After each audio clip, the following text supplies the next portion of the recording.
This is Pod Strangely Warmed, a place where we tell the good Methodist story, where we have conversations that invite followers of Jesus to seek after that loving, just, and free world that God imagines for us all, and have a little fun along the way.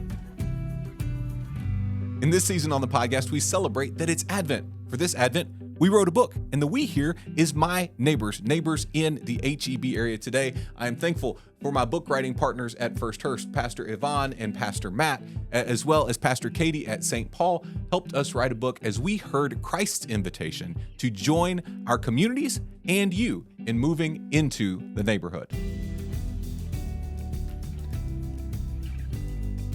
Welcome. Today, as we begin this Advent journey, just in case you weren't sure that it was Advent, all you have to do is look at Matt's sweater and you know that Christmas is nearly here. The birthday boy is arrived in wool or nylon or something very uncomfortable. So know that as we begin this time on the podcast, Matt is making a sacrifice for us all. What you don't know is we got the heat on in here. It's about 85 degrees. And so, Matt, if he just starts pouring sweat, you know what's going on. Realistically, though, we are joining on this journey into the neighborhood. This is a conversation the four of us have been having for a while now, since the middle of July or so, right? How do we continue to invite our communities into the neighborhood? But I think what would be fun for us as we get started is not just to dive into the neighborhood, but talk a little bit about why we think this matters to begin with. Why were we having the conversation back in July about moving into the neighborhood more fully? And so I think for me, it begins with Jesus, right? In the prologue to John, we see this powerful image, right? The Word became flesh, right? And we see it, and so often it's translated as the Word became flesh and dwelled among us, which is fine, right? And probably fairly accurate. Great.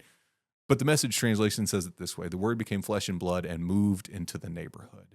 And I remember the first time I encountered that, and when I encountered that language again at the end of Revelation, also in the Message translation, where John gives those same words again, it just brought deeper meaning to the work of Christ at Christmas. Right? We talk about incarnation all the time, right? We like our good fancy seminary words but something about Jesus moving into our neighborhood in a time where many of us move into our neighborhood in a more full way during the Advent season was a profound invitation. And so my hope in this over the next couple of weeks is that we might join in that journey together, and that each one of us might highlight something that helps our community and our podcast community to live into that space and move more fully into the neighborhood. As you guys think about moving into the neighborhood, let's kind of just do a quick overview of what that journey looks like for our folks. First of all, what was our foundational scripture as we engaged this? So we were looking at the parable in Luke's gospel, the parable of the Good Samaritan. And in our church at Hurst, one of the things, as we've been looking at neighboring and what does that mean, the question kept coming up: what does it mean to be a neighbor? We don't understand neighboring. And so I had been looking at the Good Samaritan thinking, okay, well, here it is. There's some movement in here as you see the Samaritan walking along. He sees the man. So it begins with he saw. He sees the man. Yeah. Others had passed by. Maybe they saw him. Maybe they didn't. We don't know. We think they saw him and just kind of turned their head. You got to avert your eyes sometimes. Right. So they averted their eyes. But he saw him. And then he had compassion, right? He was moved by what he saw. He had compassion. And then he came alongside. And then finally, he expanded who came alongside. He expanded the community around this man. And to me, that describes what it means to be a neighbor. It is to actually see.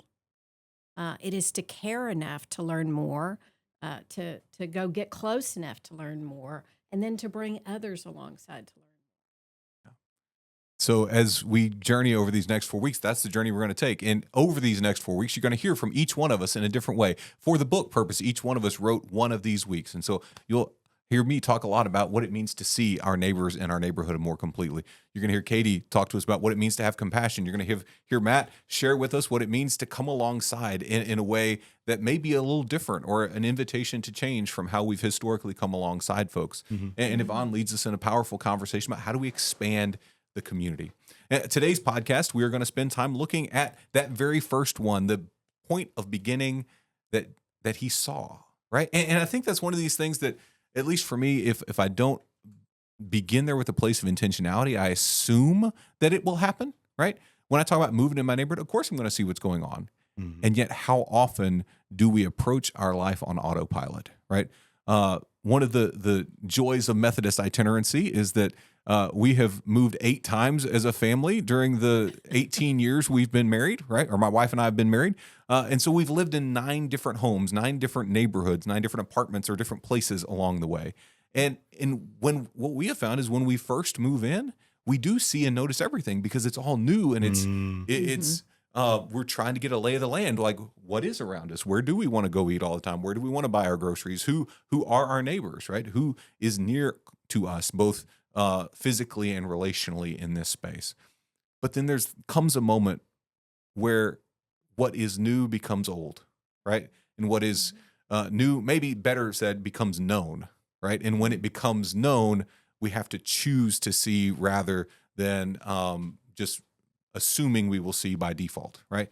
When I go to work every day, there's like 3 different routes I can take. And I've taken all of them enough to where I'm doing that on autopilot, right?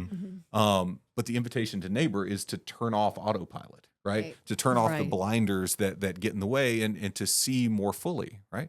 The parable of the Good Samaritan is a profound invitation into that, right? Because as Yvonne said, whether they chose not to see or just didn't see, what we know for sure is that those who passed by failed to choose to see the man, if that makes sense. And sight is an active choice. Because when we see our neighbors more fully, when we see our neighborhood more fully, seeing comes with responsibility, right? It's not just about awareness and understanding, but it's about when we see hurt and heartbreak around us, if we live with blinders and act as though it's not there, we're in some ways not free of the responsibility, but we're free of the known responsibility in that moment, right? But when we choose to see, all of a sudden that comes with it expectations. That comes with it expectations of moving into the neighborhood, as we're going to talk about over these next couple of weeks. I brought this with me today because this is one of those bubble lights. And I don't know if you've ever had one of these bubble lights on your Christmas tree. Yvonne and I were commiserating beforehand. We're both old enough to have had these on our Christmas trees. You didn't have to say that. I'm not old enough to have one of those on my Christmas tree. Thanks, Daniel. You're welcome. You're welcome. If these are new to you in the internet land, this plugs into a string. And a string of these lights, there's about 10 or 12, 15 on a string or so. And it plugs into the wall like every standard light. But what is encased in this little red and green bulb here is a incandescent light bulb that gets incredibly hot. And what happens over time, it warms up all the oil that's in this tube and it begins to bubble. It's called a bubble light. I guess because a boiling light sounds a little scary and a little harsh. But really what happens is it begins to boil and it bubbles and all of that. And so we stick it on a dead, dried out tree and wonder why we have electrical fire issues along the way. But I didn't bring it to talk about its humor. I brought it because it reminds me and it points me to Christmas trees. And for me, Christmas trees are one of those things that can be one of those things if I don't choose to see it. Right, it's the metaphor for me for this season. A couple of years ago, my family multi-generational family, all moved in together so that we could help care for my folks. And the first Christmas season with that, we had 3 trees and 14 set of expectations as to what those trees were supposed to look like.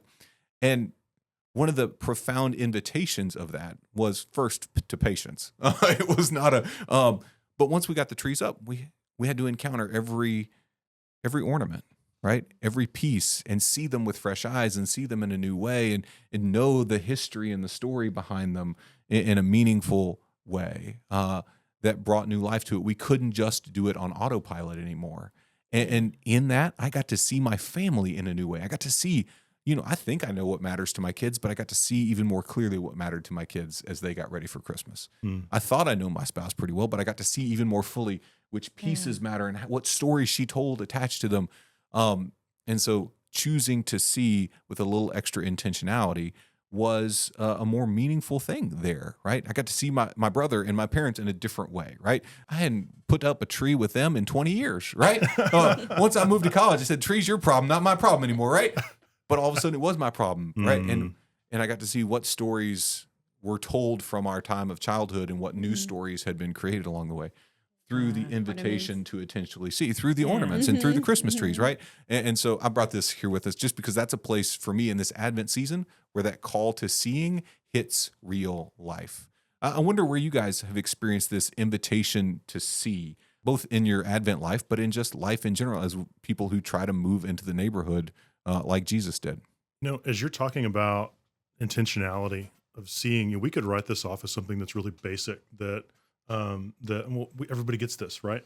As you were talking, I was reminded of something that Kenda Creasy Dean wrote years ago in the book Almost Christian, about how as a culture, the culture of Christianity in the United States is that we don't have the language to talk in meaningful ways about our faith. Not just as pastors, but communities of faith often lack the language.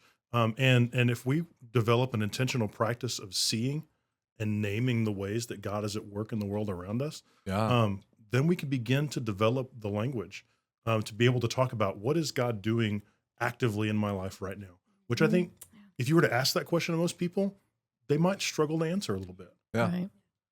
Well, and I love that expands the invitation to see, not just to see your neighbor, right? Not just to see your family, but to see God alive and at work. Because that's one of our foundational things here, right? Jesus, the Word became flesh and blood, and what? Moved into the neighborhood. As we seek to go, Christ is already there, right? Sure. And so how do we see that? How do we claim that? And how do we find the right words to give voice to it, right? Because it's beautiful and it's happening all around us. Yeah. Okay, when we talk about seeing intentionally in our neighbors, I got a dog a couple of years ago, and I realized that having a dog and walking in the neighborhood has helped me to be a little bit more intentional in seeing my neighbors, and not just seeing, but also interacting too. I found that I just kind of get caught up in my own track of walking in the neighborhood or running in the neighborhood without really like seeing those neighbors and just kind of walking on by. But for me, walking in the neighborhoods and having that time to actually see them and be intentional about saying hello and how are you doing, I think can be an important part just as we walk in the neighborhood too. It really is. And it's one of those gifts that not only are you giving a neighbor, but you're receiving back, right? The gift of intentionally choosing to see is one, because not only when we pause do we see, but often we are seen as well. That's where I went, was being seen. I remember I had, I was still down in the Georgetown area and had just bought a secondhand car and had to drive up to Fort Worth. So I'm on 35, and I'll go ahead and confess that I don't drive slow. So I'm in the fast lane on my way up, and I hear this noise, and I don't know what it is. I think it's the car next to me, and it gets louder and louder. Well, it's my car, and I had a blowout. And I'm in that far left lane, and so I pull over on that shoulder, and nobody wants to get out of their car, right? And all of a sudden, there's a car now in front of me, and they're backing up, and 3 people jump out of that car, and they come running over, and my tire is changed in like 15 minutes.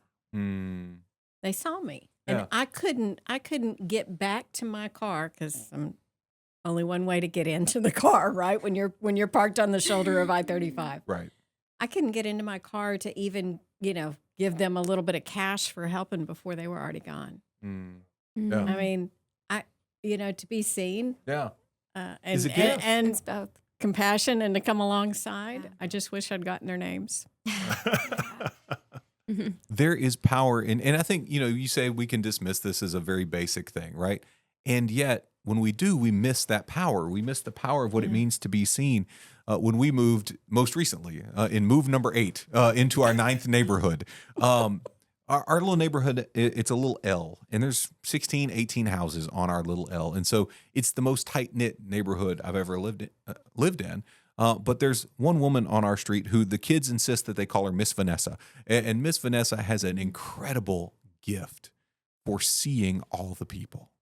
And so, like, within days of anyone moving into the neighborhood, she has organized the other neighbors to make sure that they go meet the new person, right? I love that. And for every season, right? We just had Halloween. We're in the process of making our way toward Advent here and toward Christmas.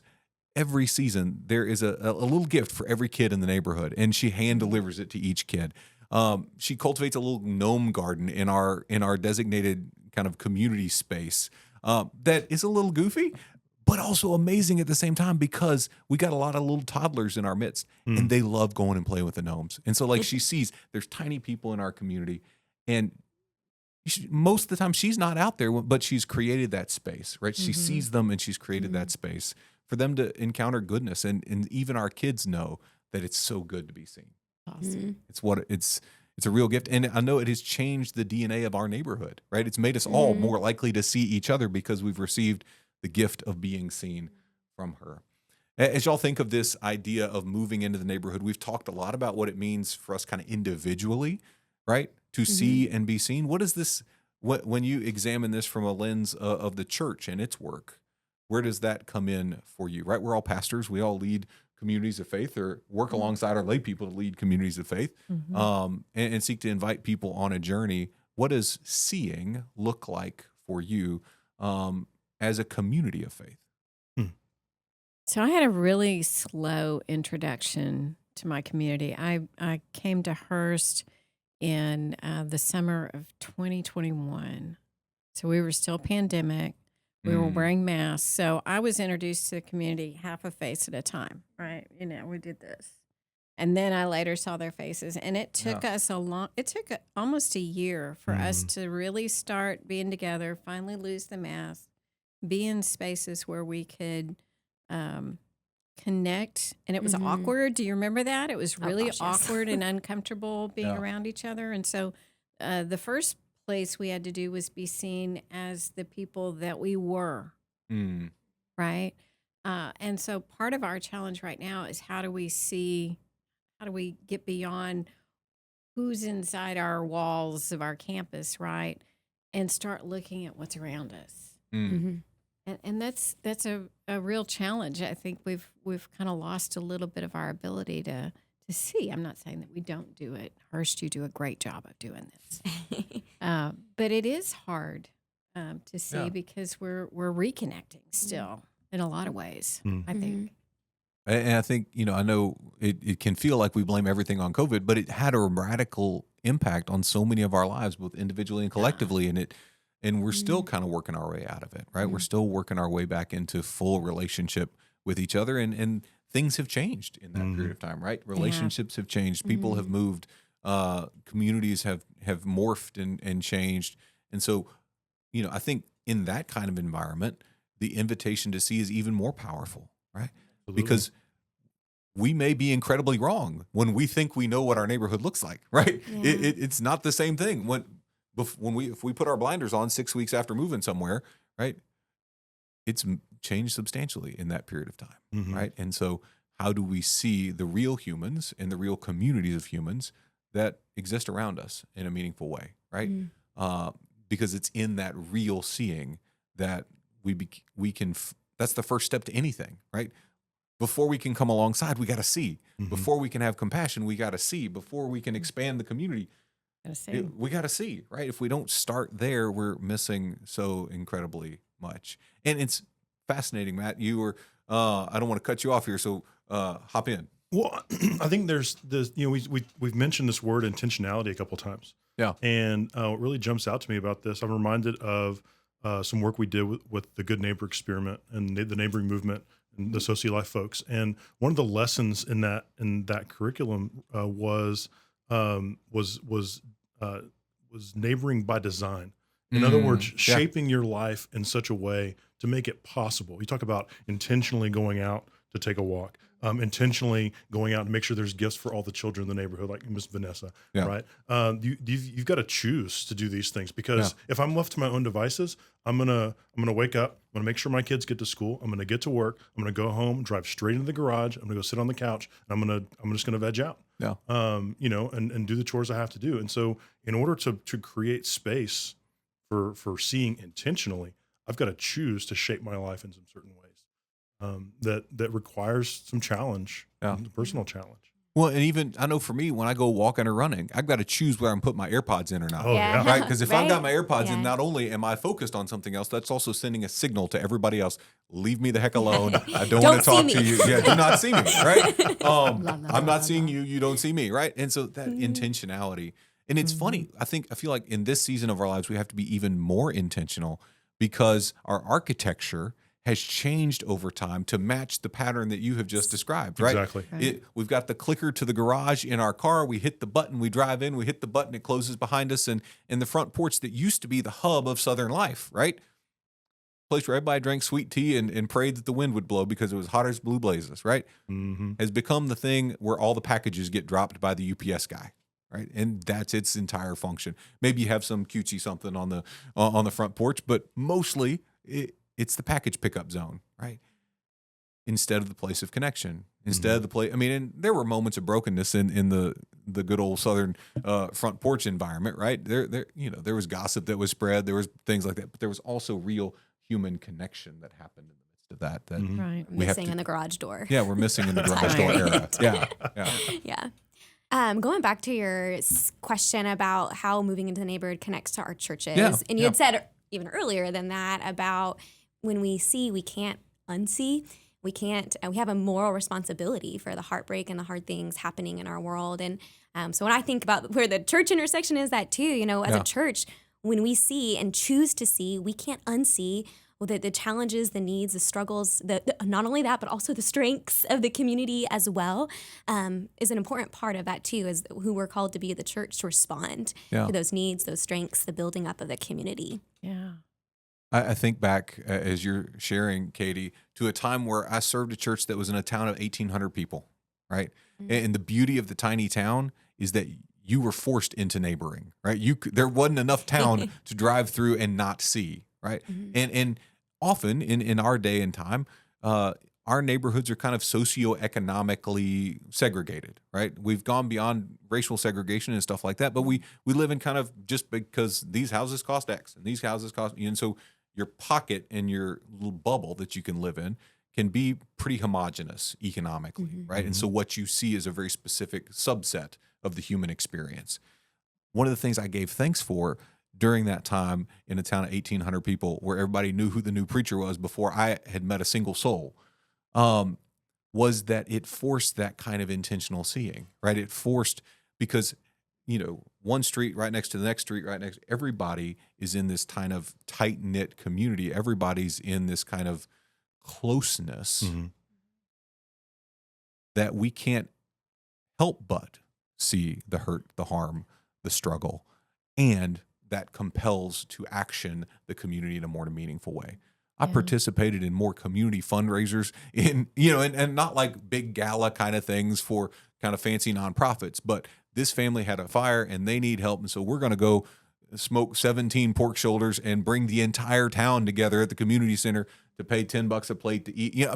That kind of thing because of proximity, right? There were some struggles in that community, but one of the main gifts was that proximity invited us and almost mandated this intentional seeing and embracing of the moral responsibility attached to that. That just reminds us that it's that much harder when we're in an urban setting. Yeah. You really do have to be intentional about getting out and seeing people and paying attention and just noticing, Absolutely. The anonymity of suburban sprawl, right? We like to joke. I used to work in real estate, so on the appraisal end of things, but was that you could tell the neighborhoods that were built by national builders because like every third house is the default. The footprint's the same, and the front facade is one of three options, right? And so it's like, I know what your house looks like because I walked into your neighbor's house, and so I know you can sneak into somebody's house in the middle of the night with the lights off and it's dark, but you knew the floor plan. I know. Okay, but it's jokes. But that anonymity of the architecture also it kind of is indicative of the whole thing, right? When it's so just massive and widespread, right? Hometown is close to our community, right? And we took our kids trick or treating there, and it was beautiful. And Matt, your house was amazing. Katie, we didn't make it to your house. I'm sorry. Not nearly as amazing as Matt's. Matt does We had Halloween some good candy. really well. But like the default kind of architecture is of a style to where there aren't massive distinctives from one house to the next. And as you walk down the street, you have to be intentional about paying attention. Like we were looking for your house number for a while because, you had an amazing Halloween setup on the front end, but half the neighborhood had an amazing Halloween setup on the front end. It was pretty cool. But that anonymity, that invitation to see is really important for all of us, and we have to be intentional about it. As we look at the place where this meets our churches and that responsibility kicks in, I think in some ways we want to act like this is new, but I think a lot of our folks have been doing this for a while. They've been looking for needs in the community. They've been choosing to see, but that's why this is only a part of the conversation, right? Mm-hmm. The next step in being a neighbor is continued as these conversations continue, right? Seeing is beginning. It's not the whole thing. Right. I feel like some of the conversation around how do we solve the world's problems? Well, we feel like we name them and then they're done. That's that's the joy of social media muscles, right? People name the hurt, harm, and trouble around them and think that they've done something. I was like, well, that's the start. Seeing is the beginning and not the totality. It's interesting. Okay, that spurred a whole other thought for me. Perfect. About when we have so many lenses that we see the world through, and that shape our perspectives and the ways that and culture is this lens that we're not even really aware that we're looking through it, right? Yeah. But our culture, this free market economy, kind of consumerism, it is a culture of scarcity, right? And so we're trained to look for the things that there's not enough of, right? Hurry, act now. Because if you don't, it may not. We may be out of it, and you won't get it, right? And so we go so quickly to what's the deficit, what's the need that's here, right? And Katie kind of pointed out, seeing is not just about what's missing here, but what is here that God's already put here. Yeah. Noticing what are the gifts, and I talk about my job, and as a neighboring pastor, I tell people sort of offhandedly that I'm kind of always on this scavenger hunt to discover the ways the people around me are awesome. Okay. Right. And so it's not, the deficits are there, and it's this, those needs are real, and they need to be addressed at some point. But also, why don't we start with what are the ways that God has poured into this person in unique and unique ways, and the gifts that they have that could serve the world's needs in only a way that they can do it. And maybe they just haven't found a way to activate it yet. That's rooted in seeing and taking notice. Yeah. What a powerful invitation for us, don't you think? To be intentional as we see, and to see not just what is missing, right? Not just to allow that cultural lens, but to see the lens of the gospel, right? The God belovedness and the God giftedness of all those who surround us.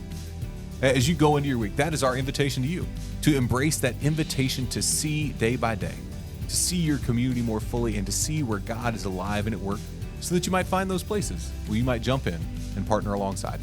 Until next time, I'm Daniel Hawkins. This has been Pod Strangely Warmed.